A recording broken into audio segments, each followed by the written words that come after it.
વડોદરાના Tarsali Susen ring road પર આવેલા ઉનળદીપ કોમ્પ્લેક્સના એ ટાવરની બાલ્કનીનો કેટલોક ભાગ તૂટી પડ્યો હતો. જો કે સદનસીબે આ દુર્ઘટનામાં કોઈ જાનહાનિ કે નુકસાન થયું ન હતું, પરંતુ બિલ્ડરની કામગીરી અને તેના દ્વારા ઉપયોગમાં લેવાયેલા મટીરીયલ્સ સામે સવાલો ઊભા થઈ રહ્યા છે.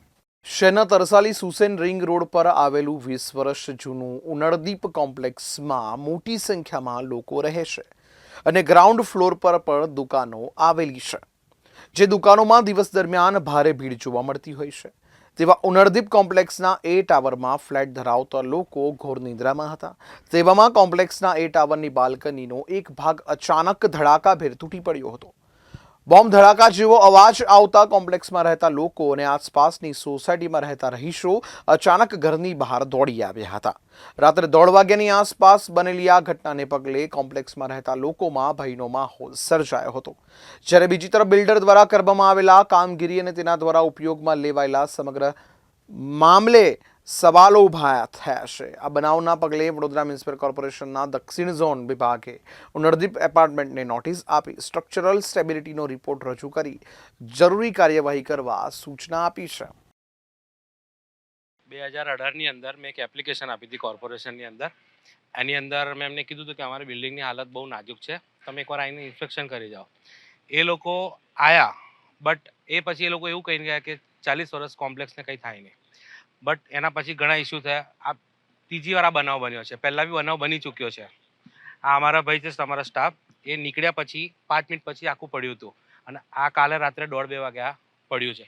અમે આ અરજી પણ આપેલી છે, પ્લસ અમે એના માટે બી કીધું છે કે આખા કોમ્પ્લેક્સની હાલત બહુ ડાઉન છે, ક્યારે બી આખું પણ પડી શકે છે. એવું નથી કે બી નાનું મોટું છે. એટલે આના માટે અમારે રિકન્સ્ટ્રક્શન બહુ જરૂરી છે. ભયજનકમાં એવું છે કે 100% છે. ઇનકેસ અગર જો ભૂકંપનો ઝટકો આવે ને તો આ કોમ્પ્લેક્સ આખું જઈ શકે છે. કારણ કે જેટલા भी रेसिडेंस ऊपर છે 1:30 વાગ્યા પછી કોઈ પણ આજે ઊંઘ્યું નથી. ये 2002-3 का कंस्ट्रक्शन है और थोड़ा सा ऊपर करेंगे 2002-3 का कंस्ट्रक्शन है. ये चल रहा था काफ़ी समय से. जो है प्लास्टर है निकल के गिर रहा था. फिर हम लोग मेंटेनेंस भी किए, इसको करते रहे. इवन कॉर्पोरेशन भी बीच में शायद हम लोग एक बार एप्लीकेशन भी डाले कि इसका कंस्ट्रक्शन थोड़ा सा बराबर नहीं है. एंड कल रात को 2 बजे ये टूट के गिर पड़ा. पहले से टिल्ट तो हो गया था, टेढ़ा हो गया था. रात को 2 बजे के आसपास ये टूट के गिर. खतरा तो बहुत ज़्यादा है.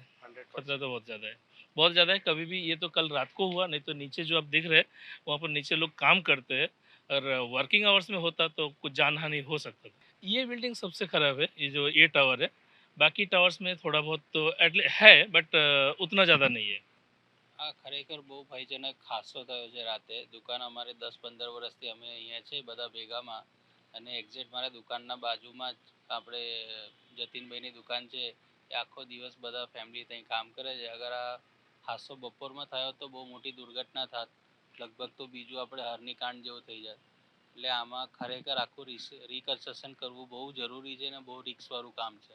અને થોડોક પણ ભૂકંપનો ઝટકો આવે એટલે આખી બિલ્ડિંગ પડે એવું છે. લગભગ 5 થી 6 દુકાનોનું પેરાફિટ, પાછળનો આખો પટ્ટો પેરાફિટ તૂટીને પડ્યું છે અને બીજું 70% પડવાની તૈયારમાં છે. બધું લટકાયેલું છે નીચે. એટલે એના આખા સળિયા તો ઓગળી જ ગયા છે. એટલે આખું રિકન્સ્ટ્રક્શન કરવાની જરૂરત છે. મારી માંગણી એ જ છે કે ભાઈ આનો સારો નિર્ણય આવે અને સારી રીતે રિકન્સ્ટ્રક્શન થાય અને નવા સરથી બીજું બાંધકામ થાય તો એનાથી અમારી લાયબિલિટી વધે.